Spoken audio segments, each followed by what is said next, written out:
Hello! It's been a hot second since I've done a video, so I figured it was time. Got some baby free time, so I'm gonna do it. Today I just want to talk a little bit, this should be a super brief video, about regulation and the brain. So this is gonna be a mini little neuroscience lesson. Neuroscience is not my specialty. It's just something I love and learn as much about when I can, but definitely I'm not an expert. But had a lot of professors in my grad program who were super nerdy into neuroscience and shared a lot. So, regulation. So if we think of this as the brain, this is your spinal cord, this is your brain. I think of your thumb as your limbic system, which is kind of encapsulated within your prefrontal cortex. So within your limbic system is all your emotions, all of your emotions, and how they affect you. So within your limbic system is reactions, fight, flight, and freeze. And then your prefrontal cortex, I kind of think of as all the other stuff that you've learned that kind of keeps a lid on.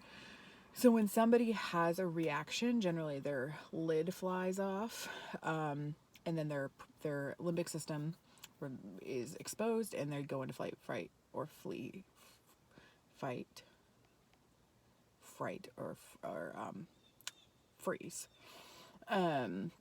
Sorry, all the F's. So when your lid's off, you're not able to regulate. And so I work with my kiddos and parents on co-regulation. So how to help an individual that doesn't know how to regulate. So a kid, they were not born knowing how to regulate.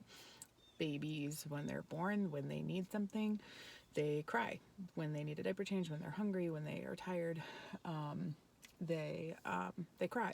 And our job as parents is to show them how to regulate. You can't tell. I mean, have you ever tried to tell somebody to calm down? What happens? It's like trying to baptize a cat. It's not effective. So from the very beginning, from day 0 of birth, we are showing our kiddos how to regulate by soothing them, rocking them, feeding them, meeting all their needs, when they are showing distress. So that's where it all starts. So a kiddo that doesn't appropriately get needs met as a kid is then later going to struggle with how to regulate as an adult in jobs, in school, in relationships, in life. So it's super important. And I learned a statistic the other day that we can mess this up 70% of the time. As long as 30% of the time we are showing our kids how to regulate, we can mess it up the other 70%. And I'm like, that gives me a lot of hope. So anyway, so we go back to our brain stem, our spinal cord, our brain stem, and our brain, remembering that when the lid's off, you can't regulate. So some things that help us help kiddos to regulate most specifically is, I'm sitting at the park doing this, by the way, and people are kind of driving by, but is remember when your kids go from mad, super mad, no longer able to talk or make sounds, or just they've gone from like no communication to screeching, yelling, whatever. They're not able to hear what you're saying to them. So that is not the time for you to be telling them what you do not want them to do. So instead, I suggest saying, okay, getting them a drink of water or drink of juice, getting them a snack. You cannot stay dysregulated while drinking or eating. It's impossible. You notice animals when they're in their fight, flight, or freeze mode, they do not stop to eat or drink. They just book it. Like when trouble is there, they get out. That's the last thing on their mind. And then after, like most specifically with horses, a horse will be in a high intensity state of whatever reaction is going on. And then I, as a horse person, know that as soon as their head lowers and they start chewing and licking, and maybe even like eating grass, that they're back in that space of being able to learn again.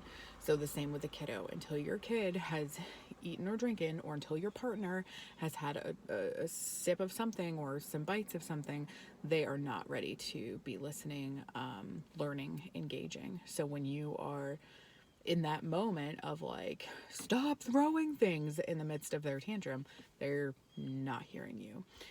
So wait until you get that engagement, get that eye contact, they've chewed or they've swallowed. I also like suggest to parents, like, just they're like really complicated. We are like really complicated plants. Add water or sunshine. Sometimes it takes like going outside or getting in the bath or handing your kids some ice or something that's just gonna totally gonna flip and change. So I hope those things are helpful for helping you kind of learn how to get the lid back on yourself and your kiddos. And sometimes we like need that reminder that or need those reminders that when your lid's off, your limbic system is taken over your brain. There's no prefrontal cortex. There's no within your prefrontal cortex is all your things. It's all your memories, all the skills you learn, and so on and so forth. So yes, it's important to build up all those things, but also important to remember how to get that lid back on.